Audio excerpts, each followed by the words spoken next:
Hi, so welcome back.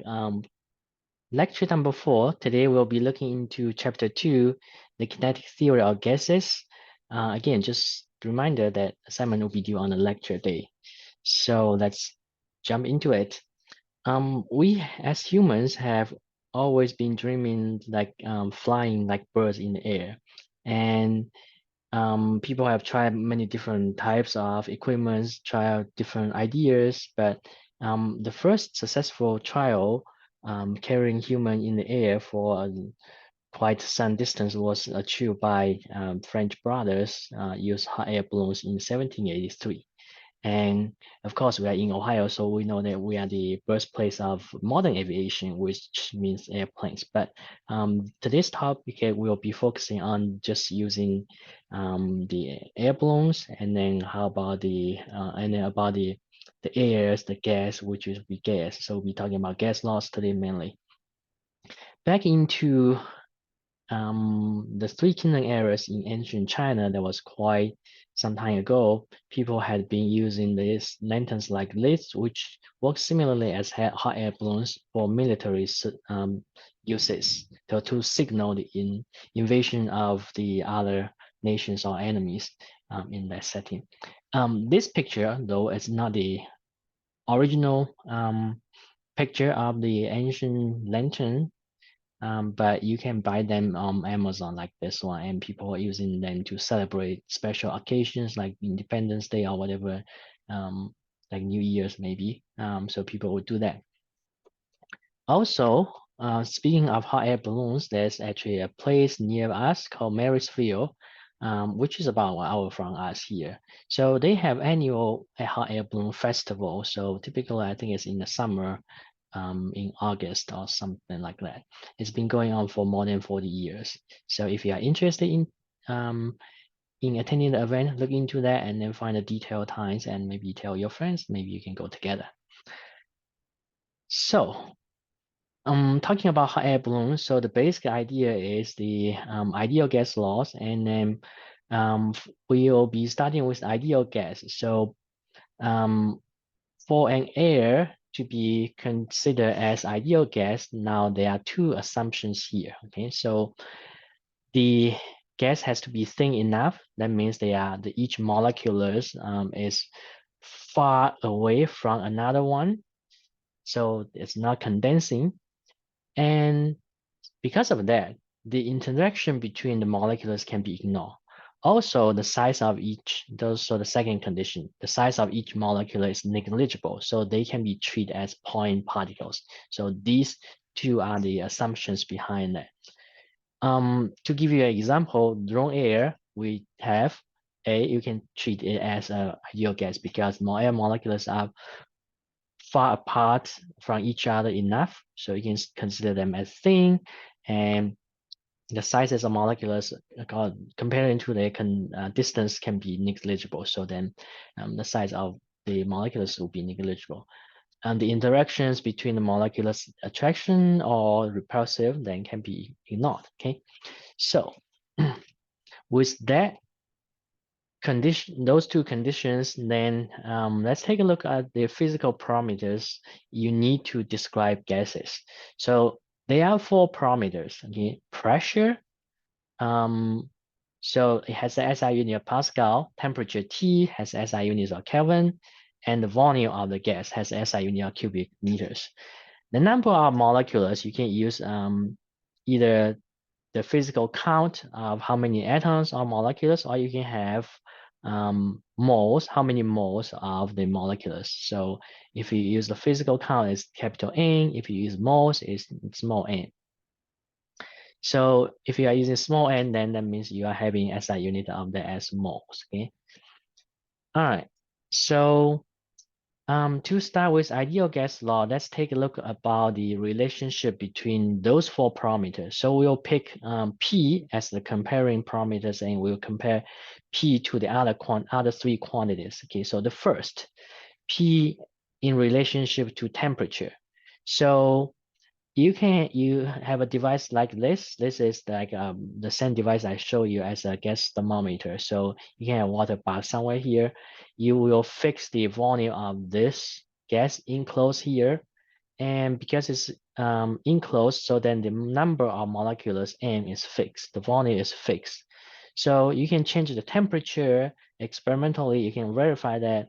So increase the temperature of the water bath around here, then you'll see that the height of this mercury surface is here and there. Okay, H will be changing as well. So it turns out that P and T are proportional to each other if you fix the volume and fix the number of molecules in this case. So you fix this line over here for the left-hand side of this U-shaped tip, okay, U-shaped tube.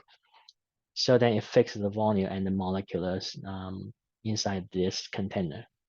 All right, so let me just write it down here. The relationship between P and T. So P in this case then is proportional to T, right? So you can say P is a constant times T. And then the constant, you can determine it by doing experiment.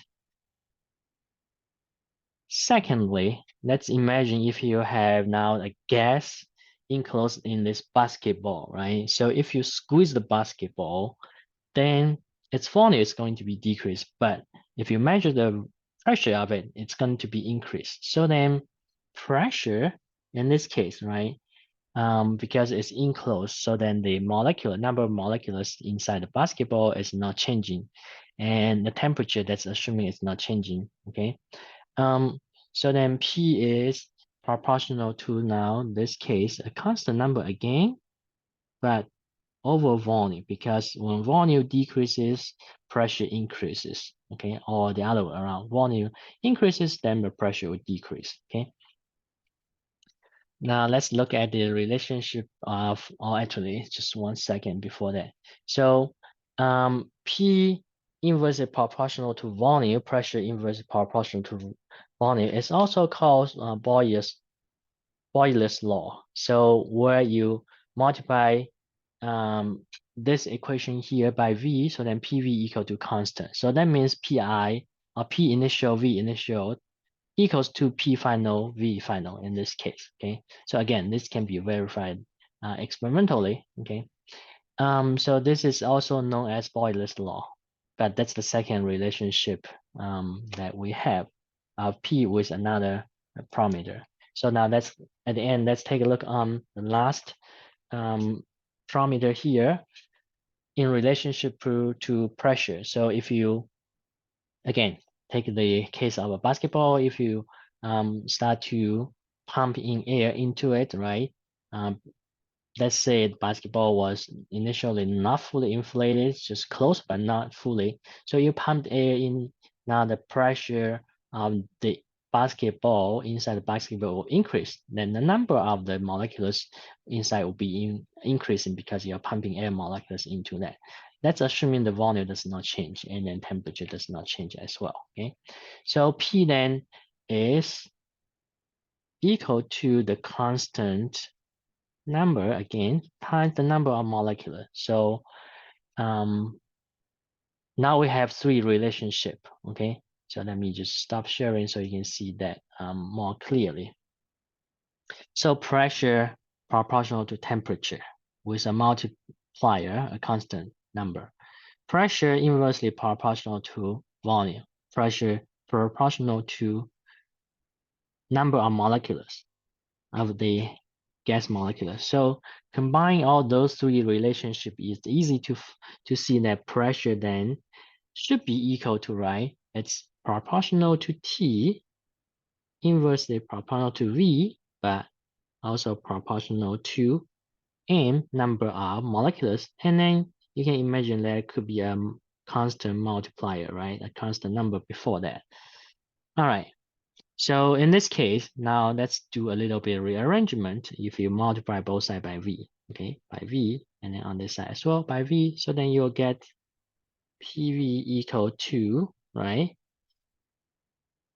NT, constant number, right? We can shuffle the orders of those three terms. So we can do M, and then this constant number, let's just call it K, a symbol K, okay, small k, so NKT then. So then the conclusion is PV equal to NKT then. Okay, so let's go back to the slide. All right. So combine those three relationships, we will get P equal to constant number K times N times T over V, okay? And then we rearrange the terms, we'll get PV equal to NKT. So this is the equation of state for an ideal gas, or also called ideal gas law, PV equal to NKT, where experimentally you can determine what will be K. So you can vary like PV and K and M, those parameters, okay, and then you can figure out what will be K. All right. Now this has been, of course, been determined already. So this K is equal to 1.38 times 10 to the minus 23 joules per Kelvin. And this is called Boltzmann's constant, okay? It has an SI unit of joules over K. So PV equal to capital N, small k times T. All right, when you work with this equation, make sure you have everything in SI unit. Just the capital N, if we are using capital N, this is the number of molecules, okay? So let's take a look at the example here. So it says a person's lung can hold 6.0 liters of air at body temperature 310 Kelvin and under atmospheric pressure of 101 kilopascal. Okay, so be careful about the numbers given here. First, the volume is given in liters. Okay, it's not SI units, so but it's nice that the problem tells you the conversion factor from liters to meters cubed already. And the second one, temperature, that's already in SI unit. Okay. The third quantity given, pressure, that's 101 kilopascal. So that means times 10 to the third, 101 times 10 to the third, okay, pascal. So it's asking you what will be the number of oxygen molecules you have in your lung, assuming air is 21% oxygen. Okay, so let's take a look on this one.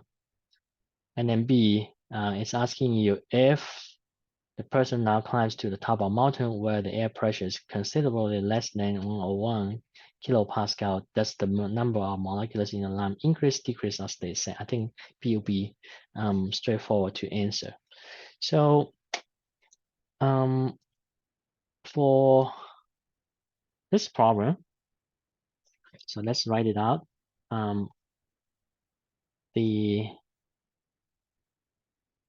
We'll be using PV equal to NKT, right? NKT. Now K is the Boltzmann constant, 1.38 times 10 to the minus 23 joules over Kelvin. It tells us the volume is 6.0 liters, right?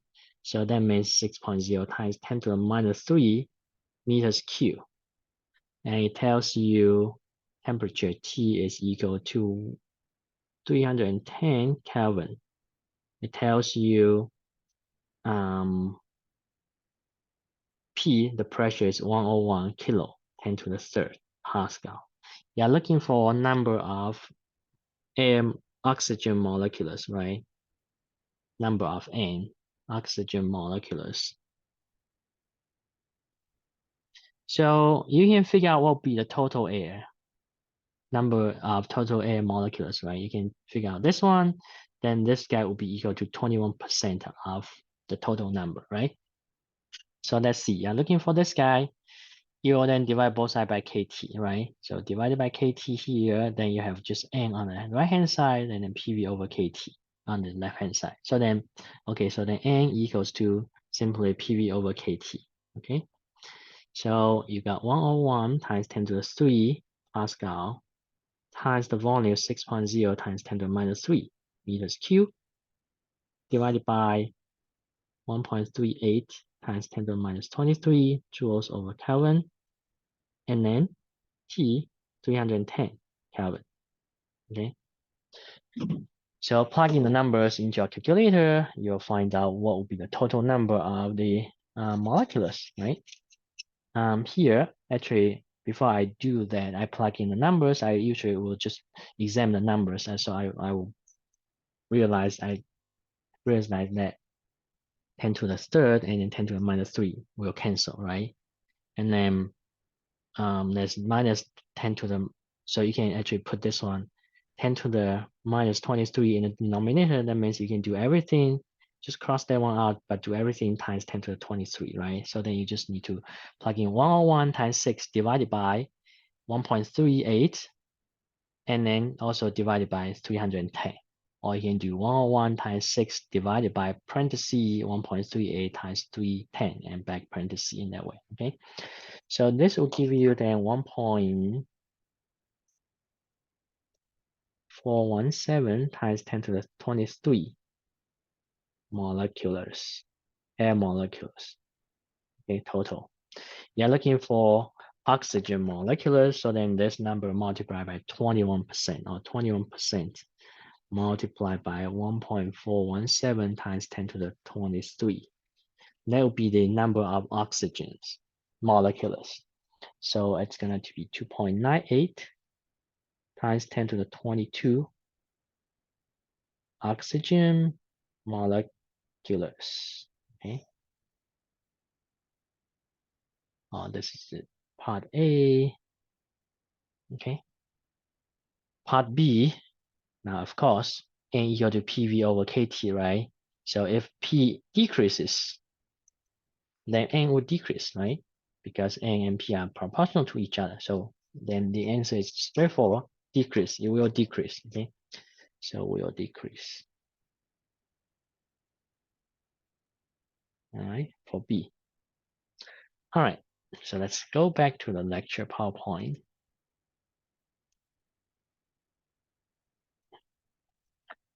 And here we go. So now if you just use number of molecules by count, right, then the numbers could be very big. So that's why chemists are smart. So they came up with this Avogadro's number, where they use as a 1 mole. So 1 mole of molecules is equal to 6.022 times 10 to the 23 molecules. Okay, so 1 mole is equal to that many of molecules. So this is exactly the count of molecules in 12 grams of carbon-12. Okay, so if you have 12 grams of carbon-12, and if you count the molecules, there will be 6.022 times 10 to the 23 carbon, in that case, atoms. Okay. So then the actual number of molecules by count, capital N, that will be equal to how many moles you have, small n, times the Avogadro's number. So small n times Avogadro's number. So in that case, then the ideal gas law can be rewritten. Okay, so capital N is equal to, in this case, PV equal to capital NK times T is equal to small n times Avogadro's number n sub A times K times T. Now, Avogadro number and Boltzmann constant, they're both constants, right? So then you can actually glue them together and then call it as R, which is universal gas law R, equal to n sub A times K. So that turns out to be 8.31. Okay, so if you use that, then the equation of state for the ideal gas becomes PV equal to M times R times T. Okay, where n, small n, is the number of molecules you have, or the moles, how many moles of molecules you have. And R is the gas constant, universal gas constant 8.31 n times T for PV. Okay. All right. So with that, let's see. Now let's take a look again at a collection of gas and then see how can we apply the ideal gas law for calculating the moles of molecules inside it, inside the basketball. So it says how many moles of all airs are in the of air are in the inflated basketball. So it says the pressure is 159 kilopascal, temperature 293 Kelvin, and the diameter of the ball is 23.0 centimeters. All right. So again,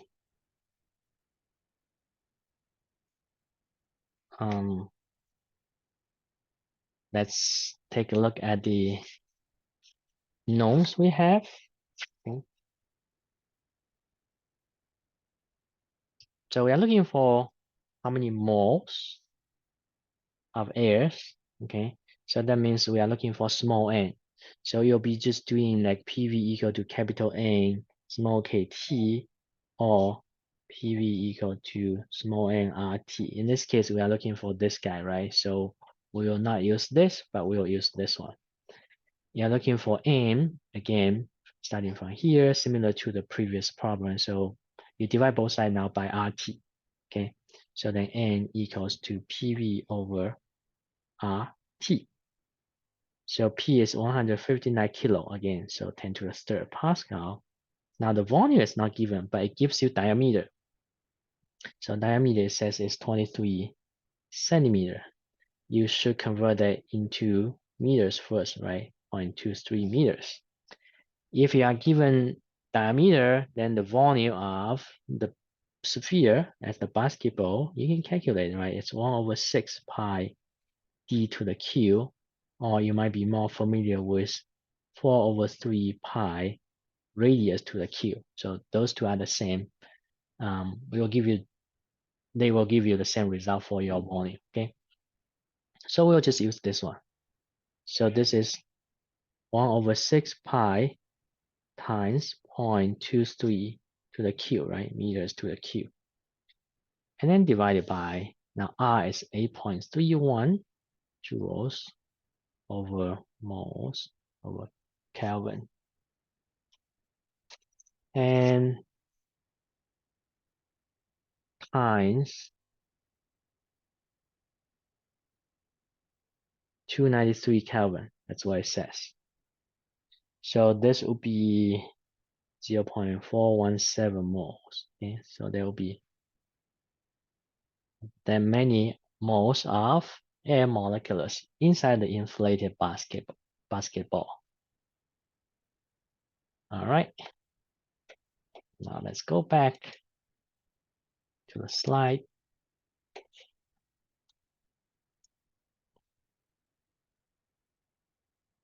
So ideal gas law, so if you fix the number of molecules and the pressure, okay, so PV equal to nRT or capital NKT. In that sense, if we say PV equal to NKT, all right, so then if the number of molecules is fixed and pressure is fixed, so then you can see PV equal to NKT. So N and P are fixed, so then V and T will be proportional to each other, right? So, so if you look at, let me just write it on the paper here, PV equal to NKT. So now we are looking at PV equal to N, or capital N, KT, right? If you fix, so this is fixed, this is constant, this is fixed, right? Fixed. And pressure is fixed, okay? So fixed. So if everything is fixed, then V and T will be proportional to each other. Or you can say if you do V over T to one side, then that will be equal to NK over P, right? So all these three are fixed. So then V over T will be fixed. So that means V initial over T initial will be equal to V final over V final, as this equation says. So if the condition is number of molecules is fixed and then the pressure is fixed, so then this is also called Charles' law. Okay, so all these laws they are related to the ideal gas law. Okay, or actually based on ideal gas law. All right, so now let's talk about non-ideal gas. Okay, so for a real gas, so in this case, when we assume ideal gas, right, we say the interaction between the molecules can be ignored, right? And then also the volume of each molecule is ignored. So those two are the conditions.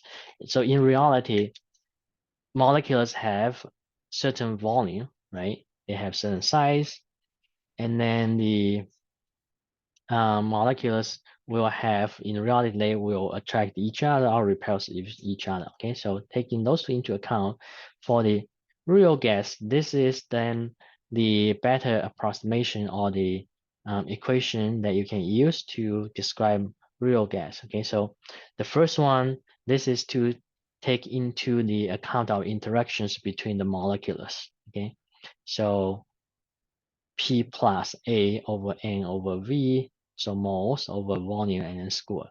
Now the second is taking into the account of volume of each molecule. So if you have N moles or molecules, then the volume is going to be V minus NB. Okay, so in that case, and that should be equal to nRT. Okay, so those two assumptions in reality will just affect P and V. Okay, N and T will not be affected. So let's take a look at one example dealing with the non-ideal gas. So it says use ideal gas equation first to estimate the temperature at which 1.00 kilogram of steam, which the steam has a molecular weight of 18.0 grams per mole. So steam is H2O, right? It's the vapor form of H2O. So it's water molecules. At pressure of 1.50 times 10 to the 6 Pascal, occupies a volume of 0.220 meters cubed. Now B says use the van der Waals constant for water are A equal to 0.5537 Pascal times meters to the 6 power over moles to the square, and B equal to 3.049 times 10 to the minus 5 meters to the cube over mole. So use this equation, van der Waals equation, to estimate what will be the temperature under the same condition. And it tells you the actual temperature will be 779 Kelvin. So which one gives you a better result, okay? So under the condition of the 1.50 times 10 to the 6 Pascal, so this is about 15 times of the atomic pressure. Okay, so one atomic pressure ATM, one ATM is about 1.01 times 10 to the fifth. Okay, so this guy's 15 times. So let's take a look at this. So for part A, you're going to just use PV equal to nRT, okay?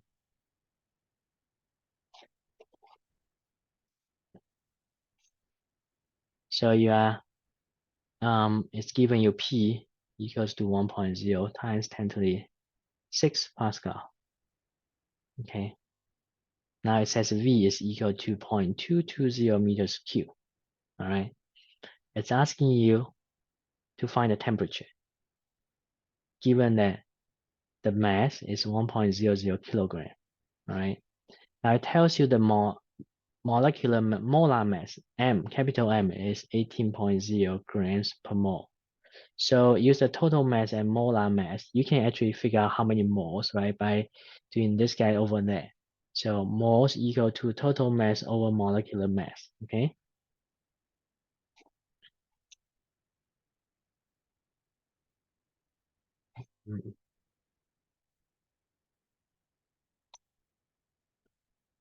So in this case, you can calculate that.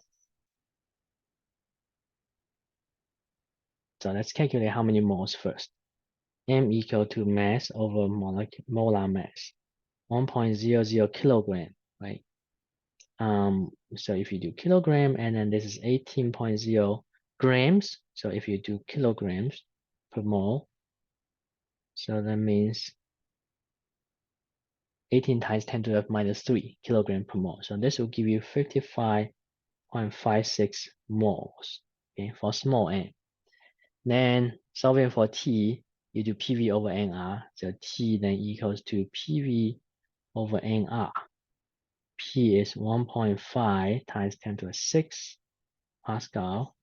V is 0.220 meters to the cube already in SI unit, divided by 55.56 moles times R, 8.31 joules over moles times Kelvin. So it turns out to be 715 Kelvin. Okay, so this is just to use ideal gas law.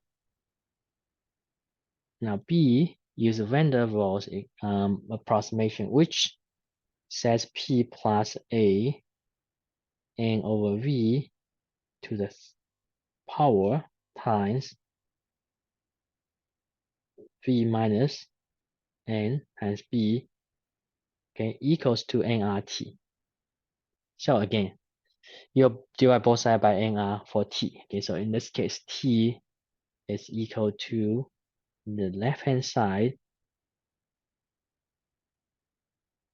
V minus NB over nr. Okay, so again, just plug in the numbers.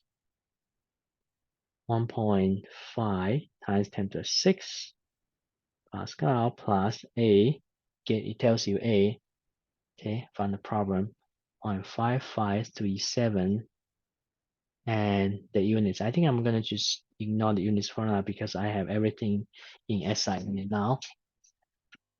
Times 55.56 moles over 0.220 to the square, okay, and then 0.220 minus 55.56 times the B is 3.049 times 10 to the minus 5, okay, and divided by 55.56, 8.31. Okay, so that's everything.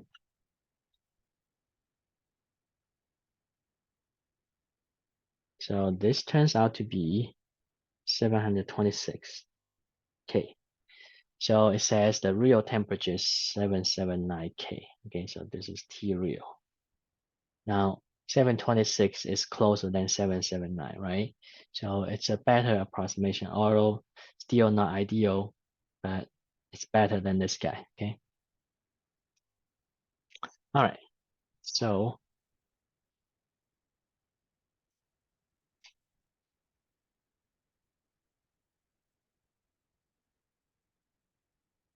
back to the slide here.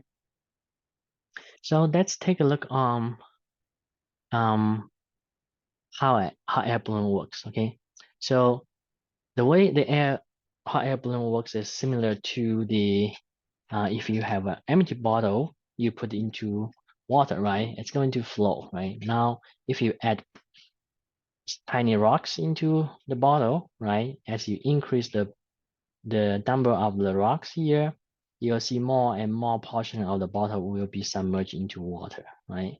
And once you have enough of the rocks inside the bottle, then it will eventually sink down here. Okay, so the way hot air balloon works is similar to this case. So this is called the buoyant force. Okay, so it's competition between the gravity and the buoyant force, right?